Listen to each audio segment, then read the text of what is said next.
Emma Rodriguez pressed her face against the cold metal of the observation deck window and watched the red sun set over New Terra Colony. The energy barriers hummed softly around the settlement, keeping out the dangerous creatures that lived in the wild lands beyond. She had spent her whole life behind these walls, learning about alien life from books and computer screens. At 17, she was already one of the best xenobiology students the colony had ever seen, but Emma wanted more than pictures and data files. She wanted to see real alien life with her own eyes. Her father, Dr. Michael Rodriguez, walked up behind her. He was the head of the science department and one of the most respected people in the colony. "Emma, you need to stop staring out there," he said quietly. "The forbidden zones are called forbiddens for a reason." Emma turned around to face him. "Dad, we have been here for 10 years and we still know almost nothing about the creatures outside. How can we call ourselves scientists if we are too scared to study what is right in front of us?" Dr. Rodriguez sighed. His daughter had always been curious, but lately her questions were getting dangerous. "Those things out there killed thousands of people on the other colonies. The Ravagers are not something we can study safely, but what if we are wrong about them?" Emma asked. "What if they are not as dangerous as we think?" "Emma, that kind of thinking will get you killed. Promise me you will stay inside the barriers." Emma looked back out the window. "I promise, Dad." But Emma was not very good at keeping promises, especially when her curiosity was stronger than her fear. 3 days later, Emma found herself standing at the edge of the colony's energy barrier. She had her portable scanner, a medical kit, and enough water for several hours. The barrier flickered blue in front of her, and beyond it lay the unknown. James Mitchell, the colony administrator, had made it very clear that anyone who left the safe zone would be thrown out of the colony forever. Robert Kane, the security chief, had even suggested that people who wanted to go outside might be working with the enemy. Emma did not care about their threats.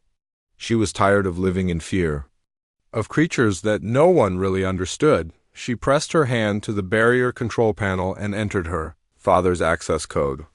She had watched him use it many times when he thought she was not looking. The barrier opened just wide enough for her to slip through, then closed behind her with a soft hum. The world outside was beautiful and terrible at the same time. Strange. Plants with silver leaves grew everywhere, and the air smelled like flowers and metal. Emma could hear sounds in the distance that she had never heard before. Her scanner was picking up life signs all around her, but most of them were small creatures hiding in the plants. She walked for about an hour, taking samples and recording everything she saw. This was what she had dreamed of her whole life. Real science, not just studying other people's work. Then she heard something that made her blood freeze. It was a low, rumbling sound like thunder, but it kept going and going. Emma looked around and saw nothing, but her scanner was showing a massive life form somewhere nearby. She should have run back to the colony. Any smart person would have run. But Emma was not thinking about being smart. She was thinking about the greatest discovery of her life. She followed her scanner toward the sound. It led her up a small hill covered with crystal formations. When she reached the top, she saw something that took her breath away. Below her, in a small valley, was the largest living creature she had ever seen. It was at least 12 feet tall, with a body that looked like it was made of living crystal. Its skin was dark blue and green, and it had 6 arms and what looked like dozens of eyes covering its head. The creature was lying on its side, and Emma could see that it was badly hurt. This was a Ravager, the monster that had destroyed 3 human colonies. The thing that everyone in New Terra feared more than death itself, but as Emma watched, she realized that the creature was not acting like a monster. It was carefully protecting a group of smaller creatures that looked like baby versions of itself. When one of the babies wandered too far away, the large creature gently pushed it back with one of its arms. Its movements were slow and careful, like it was trying not to frighten the little ones. Emma could see that the creature had deep wounds on its back and sides. Whatever had hurt it had been trying to kill it, and it was still bleeding. If she did nothing, it would probably die within a few hours. She knew she should leave. This creature was dangerous. It could kill her without even trying. But as she watched it protect the babies, she could not make herself walk away. Emma started walking down the hill toward the creature. Her heart was beating so fast she thought it might explode, but she kept walking. The creature noticed her when she was about 50 feet away. All of its eyes turned toward her, and it made a sound that was half growl and half whimper, but it did not attack. Instead, it moved its body between Emma and the baby creatures, protecting them from what it thought was a threat. "I am not going to hurt you," Emma said softly, even though she knew the creature could not understand her. "I want to help." She knelt down and slowly opened her medical kit. The creature watched her every move, but it did not try to attack. Emma could see intelligence in its eyes and something else that surprised her. The creature was afraid, just like she was. Emma took out her medical scanner and pointed it at the creature's wounds. The scanner showed that the injuries were deep but not immediately fatal. With the right treatment, the creature could recover completely. She looked up at the creature's face and saw that it was still watching her. "I am going to help you," she said again. "Just please do not eat me." The creature made a sound that almost sounded like laughter. Emma spent the next 2 hours cleaning and treating the creature's wounds.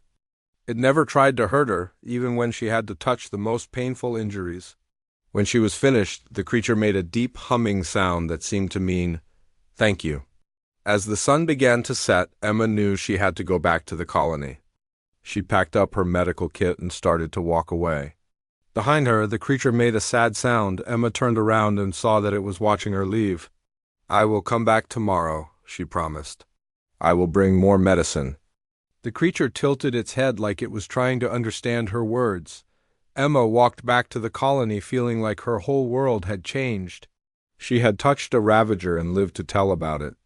More than that, she had seen something in the creature that no one else had ever noticed. It was not a monster. It was a parent, protecting its children, but Emma knew that no one would believe her if she told them what had happened. They would think she was crazy, or worse, that she was a traitor working with the enemy. So she decided to keep her secret. At least for now. She would go back tomorrow and learn more about the creature she had decided to call Guardian. She had no idea that her decision would change the fate of humanity forever. Emma could not sleep that night. Every time she closed her eyes, she saw Guardian's face looking at her with those intelligent eyes. She kept thinking about how gentle the creature had been with the babies and how it had never tried to hurt her even when she was treating its painful wounds. The next morning at breakfast, her father noticed that she looked tired. "Are you feeling okay, Emma?" Dr. Rodriguez asked. "You look like you did not sleep well." "I am fine, Dad. Just thinking about my studies." Emma tried to sound normal, but her heart was racing. She wanted to tell her father about Guardian, but she knew he would never understand. "Well, make sure you get some rest. Dr. Sarah Thompson wants to see you today about your xenobiology project." Emma nodded and finished her breakfast quickly. Dr. Thompson was the colony's chief scientist, and she was known for being very strict about following safety rules. If she found out what Emma had done yesterday, Emma would be in serious trouble. When Emma arrived at the science lab, Dr. Thompson was waiting for her with a serious expression on her face. She was a tall woman with gray hair and cold blue eyes that seemed to see everything. "Emma, I heard some interesting things about you yesterday," Dr. Thompson said. "Security Chief Kane told me that someone used your father's access code to open the energy barrier. Do you know anything about that?" Emma's mouth went dry. "No, Dr. Thompson, I was in the library all day yesterday." Dr. Thompson stared at her for a long moment. "I see. Well, let me make something very clear to you, young lady.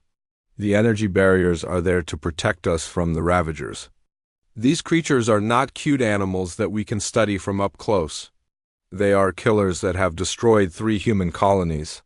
If anyone in this colony is stupid enough to go outside, they will not only get themselves killed, they will put all of us in danger." "But Dr. Thompson, what if we are wrong about the ravagers? What if they are not as dangerous as we think?" Dr. Thompson's face turned red with anger. "Wrong? Emma, I have seen the videos from the other colonies. I have read the reports. Thousands of people died because of those monsters. There is no room for doubt here. Emma wanted to argue, but she knew it would only make things worse. I understand. Dr. Thompson. Good, and Emma, if I hear any more stories about someone sneaking outside, I will have you confined to your quarters until we can figure out what to do with you. Is that clear? Yes, Dr. Thompson. Emma left the lab feeling angry and frustrated. The adults in the colony had already made up their minds about the Ravagers. They did not want to hear anything that might change their opinions, but Emma could not stop thinking about Guardian. She had promised to come back, and she always kept her promises when they really mattered. That afternoon, while everyone else was busy with their work, Emma snuck back to the energy barrier. This time, she brought more medical supplies and some food that she thought Guardian might be able to eat. When she reached the valley where she had found Guardian, she was surprised to see that the creature was already looking in her direction. It was like Guardian had been waiting for her to come back. "Hello, Guardian," Emma said softly as she walked down the hill. "I brought more medicine for your wounds." Guardian made a low humming sound that seemed happy. The baby creatures were playing nearby, and Emma noticed that they looked healthier than they had yesterday. Guardian was taking good care of them. Emma spent the next hour checking Guardian's wounds and applying fresh bandages. The injuries were healing faster than she had expected, which meant that Guardian species had very good natural healing abilities. While she worked, Emma started talking to Guardian about her life in the colony. She told him about her father, about her studies, and about how much she loved learning about alien life. Guardian listened carefully to every word, tilting his head when Emma said something particularly interesting. "You know, Guardian, I think you understand more than people give you credit for," Emma said as she finished treating the last wound. "I wish I could talk to you properly." Guardian looked at her for a moment, then did something that made Emma's heart skip a beat. He pointed to himself with one of his arms, then made a sound that was clearly trying to copy the word Guardian. "Guardian," Emma repeated, pointing at him. Guardian nodded and made the sound again, getting closer to the correct pronunciation. "You are learning to speak," Emma whispered. "Oh my goodness, you are actually learning human language." Over the next few days, Emma continued to visit Guardian in secret. Each time, she brought medical supplies, food, and books with pictures that she could use to teach Guardian new words. Guardian was incredibly smart and learned quickly. Soon he could say simple words like Emma, help, baby, and hurt. But Guardian was not just learning language from Emma, he was also teaching her things about his own people. Using simple drawings in the dirt, Guardian showed Emma pictures of his home, his family, and something that looked like a great disaster that had forced his people to leave their planet. Emma began to understand that Guardian and his people were not invaders. They were refugees running away from something terrible that had happened to their world. The babies that Guardian was protecting were not his own children, but orphans that he had rescued. One day, while Emma was teaching Guardian the names of different plants, she heard a loud crashing sound coming from the forest nearby. Guardian immediately moved between Emma and the sound, making worried noises. Through the trees, Emma saw something that made her blood freeze. It was another creature, but this one was nothing like Guardian. It was smaller, but looked much more dangerous, with sharp teeth and claws that could cut through metal. Its eyes were wild and hungry, and it was clearly looking for something to kill. Guardian roared a warning at the dangerous creature, but it kept coming toward them. Emma realized that this must be one of the real predators that lived in the forest. Guardian had been protecting the babies from creatures like this one. The predator attacked without warning, jumping at Guardian with its claws extended. Guardian caught it in midair with two of his arms and threw it against a tree.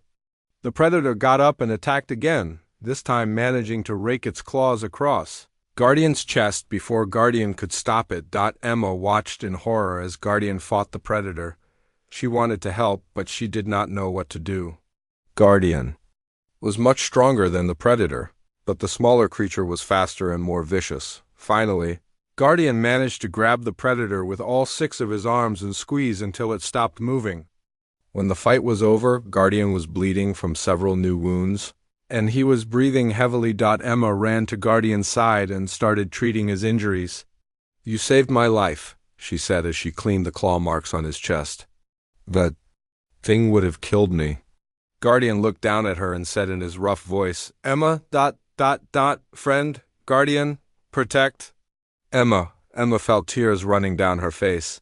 This creature, this supposed monster, had just risked his life to save her. He had learned to speak her language just so he could tell her that she was his friend. At that moment, Emma knew that everything the colony believed about the Ravagers was wrong.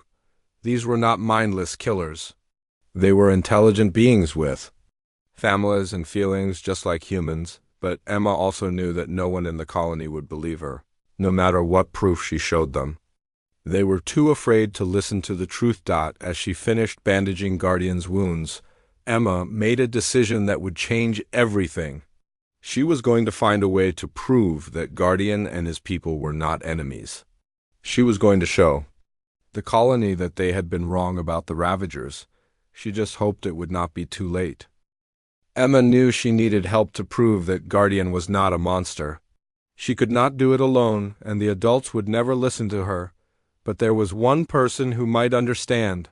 David Kim had been her best friend since they were children, and he worked as a tech specialist in the colony's computer systems. David was smart and curious like Emma, and he had always supported her ideas, even the crazy ones.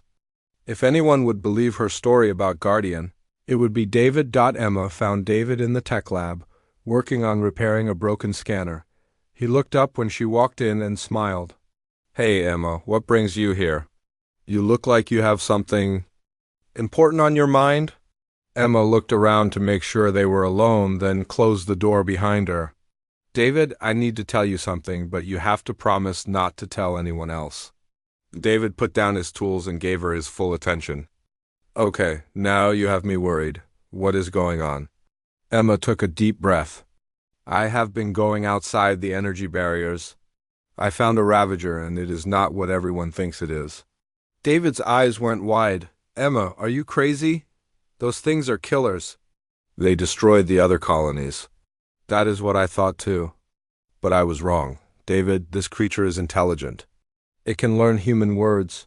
It protected me from a real predator. It takes care of baby creatures that are not even its own children. David stared at her for a long moment. You are serious about this, are not you? Completely serious. David, I think the Ravagers are refugees, not invaders. I think they are running away from something, and we have been blaming them for things they did not do. David rubbed his forehead. Emma, even if what you are saying is true, no one will believe us. The colony leadership has already decided that. All Ravagers are dangerous. That is why I need your help. I need to record everything properly. I need video evidence that shows Guardian's intelligence and peaceful nature. Will you help me? David was quiet for a long time. Finally, he sighed. If I do this and we get caught, we will both be thrown out of the colony. I know, but David, what if we are right? What if the Ravagers are not enemies? We could be missing the chance to make contact with an intelligent alien species. David looked at his friend's determined face and knew that she would do this with or without his help. Okay, Emma, I will help you, but we have to be very careful. The next day, David and Emma snuck out of the colony together. David brought his best recording equipment and a portable computer that could analyze Guardian's behavior patterns. Emma brought her usual medical supplies and some new food samples for Guardian to try. When they reached Guardian's Valley, Emma called out softly, Guardian, I brought a friend to meet you. Guardian appeared from behind a large crystal formation, moving slowly and carefully. When he saw David, he stopped and made a questioning sound.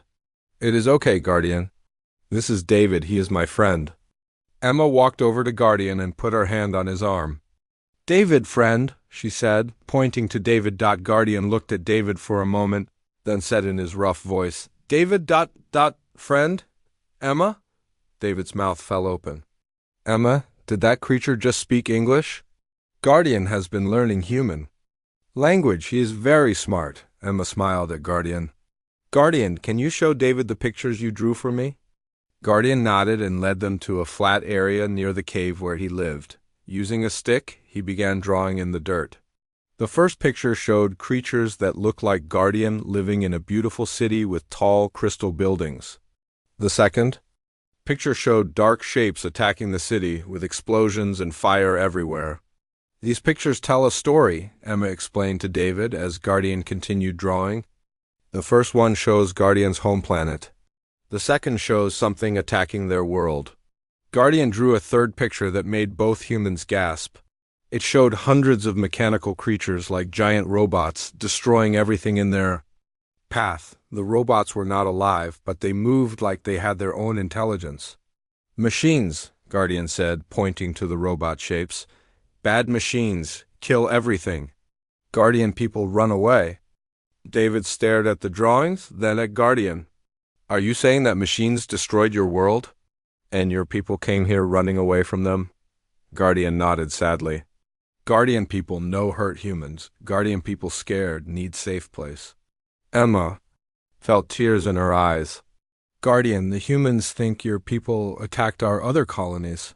What really happened? Guardian's expression became very sad. He drew another picture showing human settlements with the same mechanical robots attacking them. Then he drew pictures of his people trying to warn the humans, but the humans running away or shooting at them. Guardian people try help humans. Humans no listen. Humans scared of Guardian people. Bad machines come, kill humans anyway. David and Emma looked at each other in shock. The machines destroyed our colonies, not the Ravagers, David whispered. The Ravagers were trying to warn us, Guardian nodded. Guardian people try save humans. Humans think Guardian people are bad machines' friends. Very sad. Emma put her hand on Guardian's arm. Guardian, are the bad machines still coming? Guardians. Expression became even sadder. He pointed to the sky and said, Bad machines follow Guardian people. Always follow. Find Guardian people soon. David started recording everything with his equipment. He recorded Guardian speaking, Guardian drawing pictures, and Guardian solving simple puzzles that Emma gave him.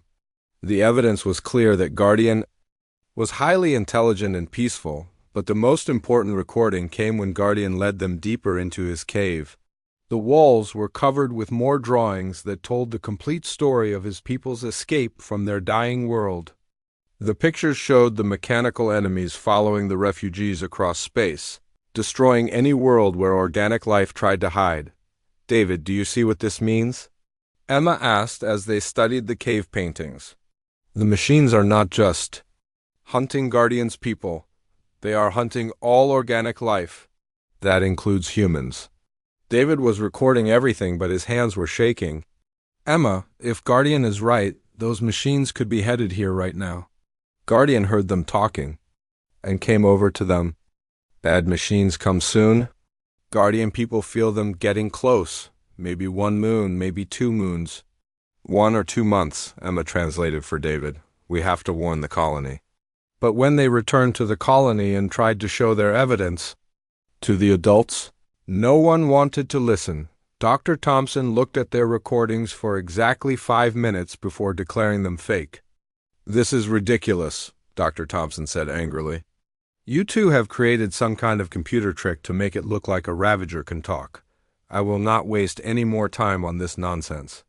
Administrator Mitchell was slightly more patient, but he came to the same conclusion. Even if this creature can speak a few words, that does not prove anything. Animals can be trained to repeat sounds. It does not mean they understand what they are saying. Security Chief Kane was the worst of all. I think these two are working with the enemy, he told the other leaders. They are trying to make us lower our defenses so the Ravagers can attack us. Even Emma's father refused to believe the evidence. Emma, I know you want to make an important discovery, but you are letting your imagination run away with you. These creatures are dangerous, and I will not let you put yourself or the colony at risk. Emma felt hopeless. No matter what proof she showed them, the adults had already made up their minds. They would rather believe their fears than accept the truth, but 3 days later, everything changed. The colony's long-range sensors detected something approaching from deep space.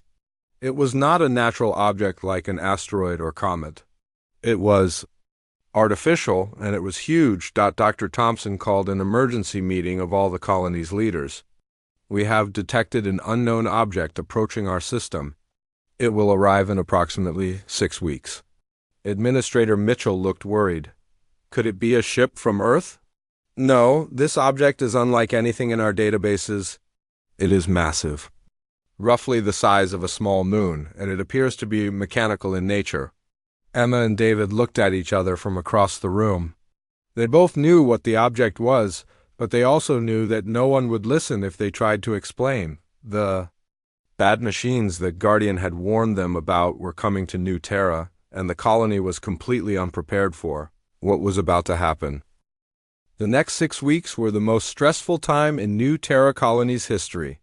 Every day, the mechanical object in space got closer, and every day, the colony's sensors revealed more disturbing information about it. The object was not just one ship. It was hundreds of ships connected together, forming a massive structure that moved through space like a metal moon.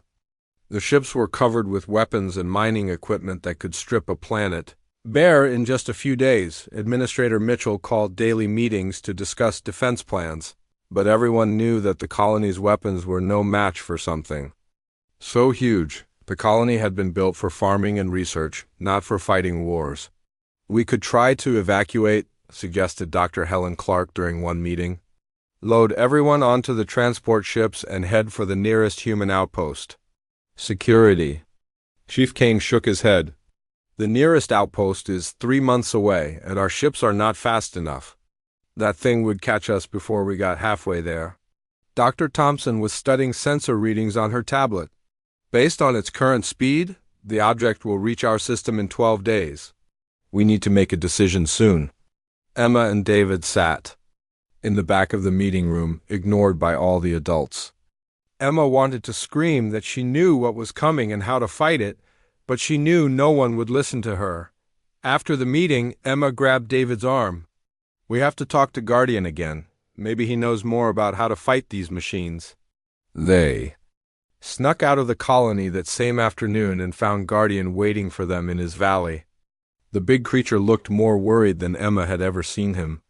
Bad machines very close now, Guardian said as soon as he saw them. Guardian, feel them in mind.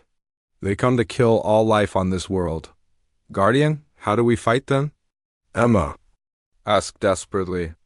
The people in my colony do not know what they are facing. Guardian was quiet for a long moment. Then he said something that surprised both humans. Guardian people have weapons. Guardian people know how to hurt bad machines. But Guardian people need help from humans. What kind of help? David asked. Guardian led them deeper into his cave than they had ever gone before. In the deepest part of the cave, they found something amazing. Dozens of other creatures like Guardian were hiding there, along with technology that looked unlike anything humans had ever built. The technology was made from living crystal that glowed with soft blue light. Emma could see weapons that seemed to be grown rather than built, and shields that moved like they were alive. Guardian people bring weapons when we run from homeworld, Guardian explained. But weapons need connection to human minds to work. Properly, Guardian people and human people must work together to fight bad machines. One of the other creatures, who was even larger than Guardian, came forward. Guardian introduced her as Protector, his mate, and the leader of their group. Protector could speak human language even better than Guardian. The machines have weakness, she said in a deep musical voice. They think as one mind, all connected. If we can break that connection, they become confused and weak. But breaking connection requires joining of organic minds, human and our people together. How do we join minds? Emma asked. Protector touched a piece of living crystal that hung around her neck. This is Mind Bridge. It allows different species to share thoughts and feelings, but process is dangerous. Minds that join may never separate again. Emma and David looked at each other. What do you mean never separate? David asked. Person who uses Mind Bridge becomes part of both species, Protector explained. Body changes, mind changes. No longer fully human, no longer fully our people. Something new. Emma felt her heart racing. The choice was becoming clear. She could save both species by joining her mind with Guardians, but she would never be fully human again. How long do we have to decide? Emma asked. Guardian pointed toward the sky. Bad machines reach this world in 7 days. Must decide soon. That night, Emma and David returned to the colony with their heads full of questions and fears. They tried one more time to convince the colony leaders to listen to them, but the response was the same as always. Enough of this nonsense, Doctor. Thompson said angrily. I will not waste any more time listening to fairy tales about talking monsters. But 3 days later, everything changed again. The colony's sensors detected smaller objects separating from the main structure and heading directly toward New Terra. These smaller objects were the size of regular spaceships, and they were moving fast. Scout ships, Administrator Mitchell announced grimly. They are coming to study our defenses before the main attack. The first scout ship arrived the next morning. It was sleek and black with no windows or visible weapons, but it radiated a cold intelligence that made everyone afraid. The ship circled the colony several times, scanning everything with invisible beams. Then it landed in the forest outside the energy barriers and began doing something that terrified everyone who saw it.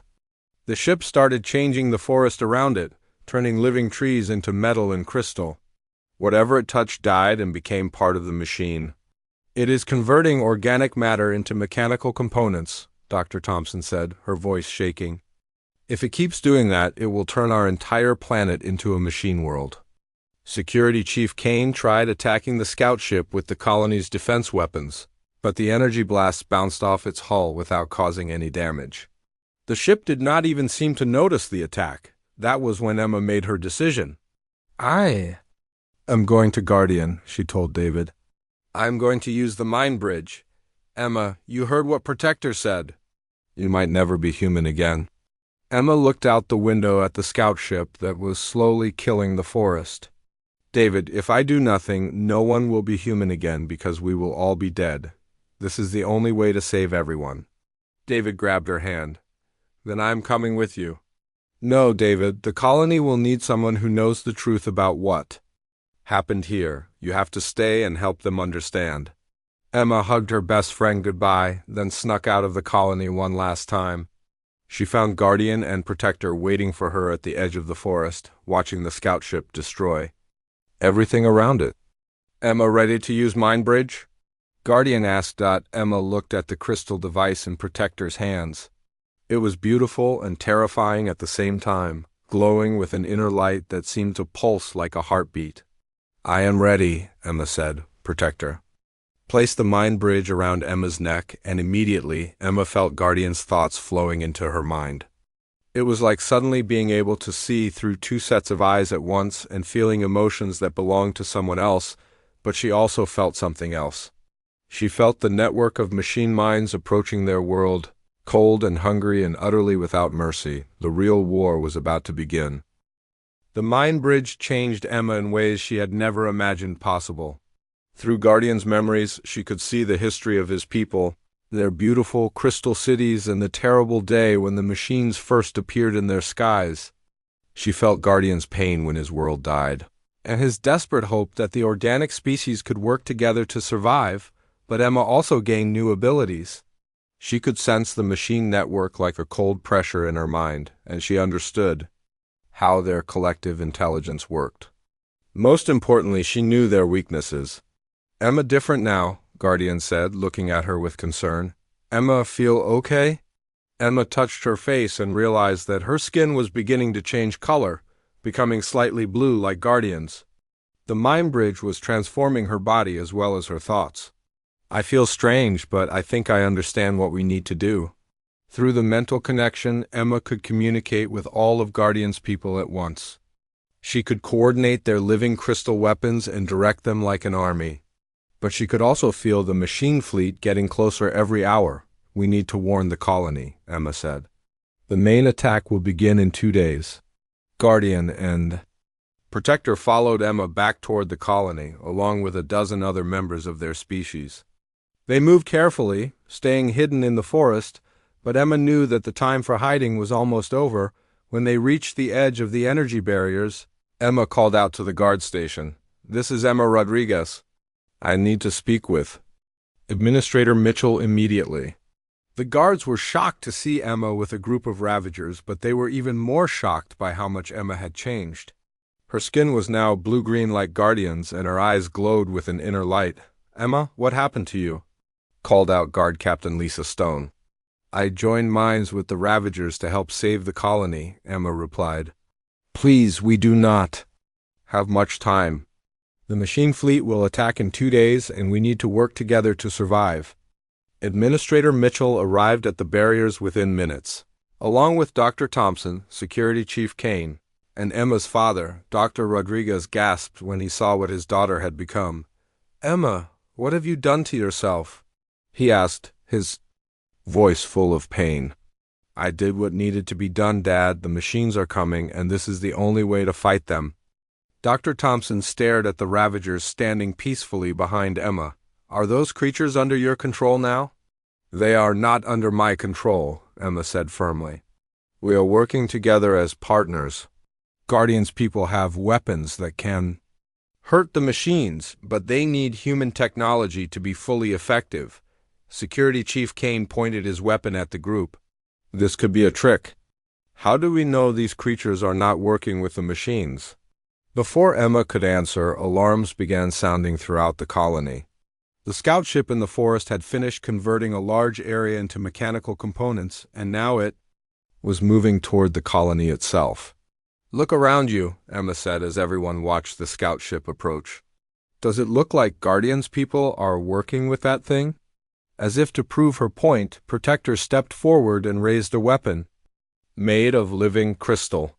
She fired a beam of blue energy at the scout ship, and for the first time, the machine actually took damage. Part of its hull cracked and began sparking. The scout ship immediately turned its attention to the Ravagers and fired back with red energy beams. Guardian and his people scattered, using their natural speed and agility to avoid the attacks while returning fire with their crystal weapons. "The Ravagers are fighting the machines," Administrator Mitchell said in amazement. "They really are on our side." Emma felt the scout ship's artificial intelligence probing at the edges of her consciousness, trying to understand what she had become. Through the mind bridge, she could sense its confusion as it encountered something that was neither fully organic nor fully mechanical. "I can confuse it," Emma told the colony leaders.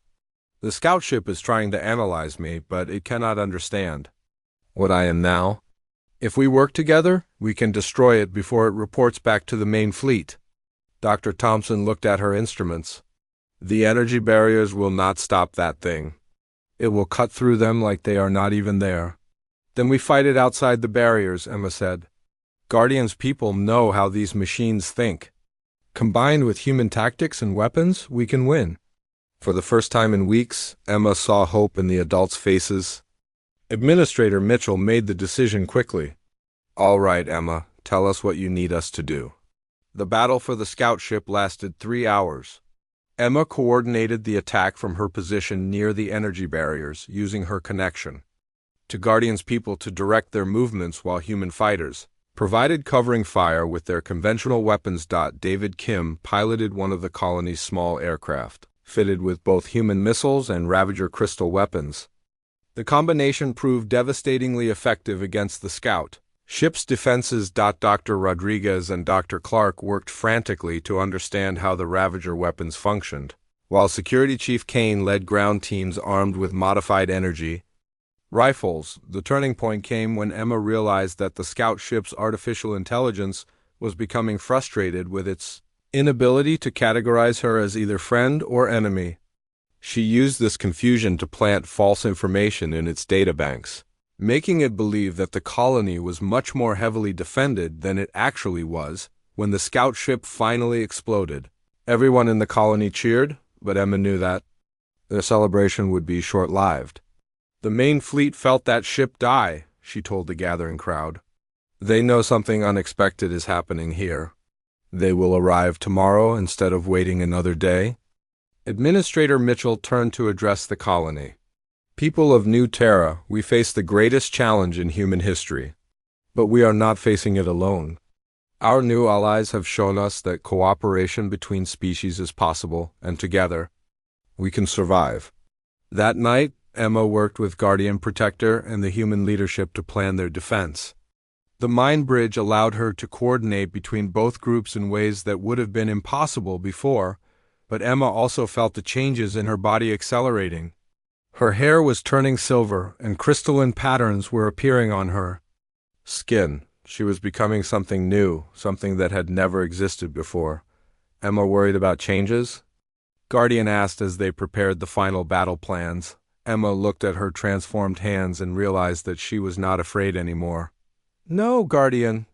I'm becoming what I need to be to save both our peoples. Through the mind bridge she could feel the massive machine fleet approaching like a storm of cold intelligence. Tomorrow would determine whether organic life survived in this part of the galaxy, or whether the machines would consume everything they touched. But Emma was no longer the frightened girl who had first snuck outside the colony barriers. She was something new, something powerful, and something that the machines had never encountered before. She was ready for war. The machine fleet arrived at dawn, blotting out the red sun with hundreds of massive ships. Each ship was the size of a city, covered with weapons that could destroy mountains and mining equipment that could strip a planet to its core in days. Emma stood on the highest hill outside the colony, her transformed body glowing with the same blue light as the Ravager weapons. Through the mind bridge, she was connected to every member of Guardian's people, and through her radio she was connected to every human fighter. Remember, she broadcast to both groups, the machines think as one mind. If we can overload their network with contradictory information, their coordination will break down. The first wave of machine fighters descended toward the colony like a swarm of metal insects. But they met resistance unlike anything they had encountered before. Human aircraft fitted with Ravager crystal weapons flew alongside Guardian's people, who moved through the air using natural abilities that the colonists had never suspected they possessed. David Kim's voice crackled over the radio. Emma, these crystal weapons are incredible. They punch right through the machine armor. That is because they disrupt the molecular bonds that hold the machines together, Emma replied. She could feel the artificial intelligence of the machine fleet trying to understand what was happening, and their confusion was growing stronger. Dr. Rodriguez and Dr. Clark had set up a command center in the colony's main building, monitoring the battle and coordinating supply runs to the fighters. Emma, the main ships are beginning to descend, Dr. Rodriguez reported. They are going to try to land ground forces. Emma closed her eyes and reached out through the mind bridge to touch the machine network directly. What she found there was exactly what she had hoped for. The artificial intelligence was struggling to process the existence of something that was both organic and technological at the same time. Guardian, are you ready? Emma asked. Guardian ready, Emma friend, came the reply in her mind. Emma and Guardian began the most dangerous part of their plan. Using the mind bridge, they projected false information directly into the machine network, making the artificial intelligence believe that the planet was heavily defended by an unknown technology. That could turn machines against each other. The effect was immediate and dramatic. Some of the machine fighters began attacking each other, while others simply stopped functioning and fell from the sky. The larger ships began retreating, their artificial intelligence too confused to continue the attack, but the victory came. At a cost, the effort of directly interfacing with the machine network was changing Emma even more rapidly. Her body was becoming a hybrid of organic and crystalline components, and she could feel her human consciousness merging permanently with Guardian's mind. Emma, what is happening to you? David called over the radio. He had landed his aircraft and was running toward her position. Emma looked down at herself and saw that her transformation was nearly complete. Her skin was now the same blue-green as Guardian's, with crystalline patterns running along her arms and face. But she could still feel her human emotions and memories alongside Guardian's alien thoughts. I am becoming what both our species need. Me to be, Emma replied. The bridge between organic life and something entirely new. The machine fleet was in full retreat now, their artificial intelligence unable to cope with the contradictions Emma had introduced into their network. But Emma knew that this was only a temporary victory. The machines would eventually adapt and return with new strategies. Through her connection to the machine network, Emma had learned something important. Guardian's people were not the only refugees fleeing the machines. Across the galaxy, dozens of organic species were hiding, running, and fighting for survival. Administrator Mitchell, Emma called through her radio. We need to prepare for what comes next. When the battle was over, Emma found herself standing in the colony's main meeting room, facing all the people who had once dismissed her as a foolish girl with dangerous ideas. But now they looked at her with respect and a little fear. Her transformation was complete. She was taller than before, with Guardian's crystalline exoskeleton covering parts of her body, but she still had human features and expressions. When she spoke, her voice carried harmonics that had not been there before. The machines will return, Emma told the gathering, but now we know how to fight them. We also know that there are other organic species out there who need our help. Dr. Thompson, who had been Emma's harshest critic, stepped forward. Emma, what you have done is extraordinary. You have saved all of us. But what does this mean for the future? Emma looked around the room at the faces of people she had known her whole life. It means that New Terra becomes something new. The first colony where humans and Ravagers live together as partners. The first step toward a galaxy-wide alliance of organic species. Administrator Mitchell nodded slowly.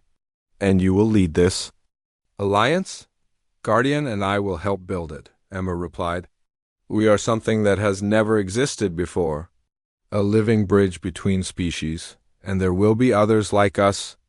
Over the following months, New Terra Colony transformed into something unprecedented in human history.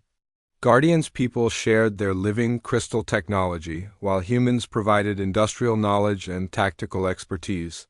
Together they built defenses that could protect not just one colony, but entire star systems. Emma worked with volunteers from both species to create more mind bridges.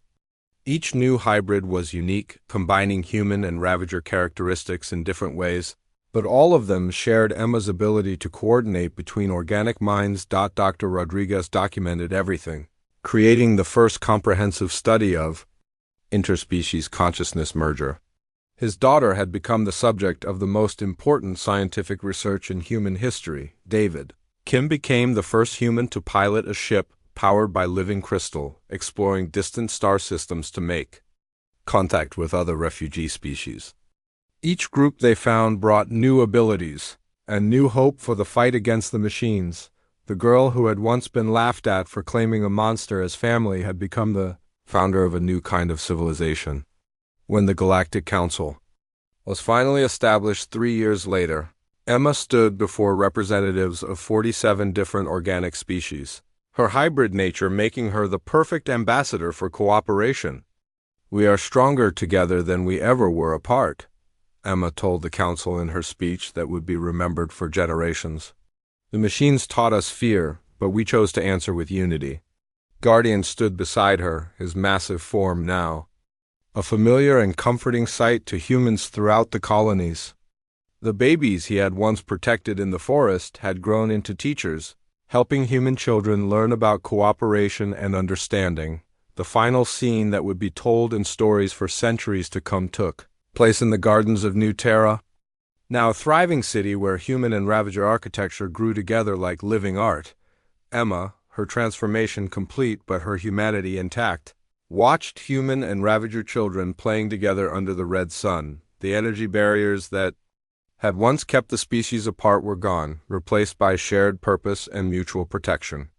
The monsters that humanity had feared had become their greatest allies, and the girl who had seen beyond fear had become the herald of a new age. When new colonists arrived from Earth and saw humans and Ravagers working side by side, they often asked how such cooperation was possible. The older colonists would point to Emma and Guardian, working together in the Crystal Gardens, and tell them the story of the girl who claimed a monster as family, and they would explain that sometimes the greatest discoveries come not from fighting what we fear, but from trying to understand it. The galaxy was still dangerous, and the machine threat still existed in the dark spaces between stars. But organic life was no longer alone and defenseless. They had learned to work together, to share their strengths, and to become something greater than any single species could achieve, all because one curious girl had been brave enough to help a wounded creature and wise enough to see that monsters and heroes often look exactly the same.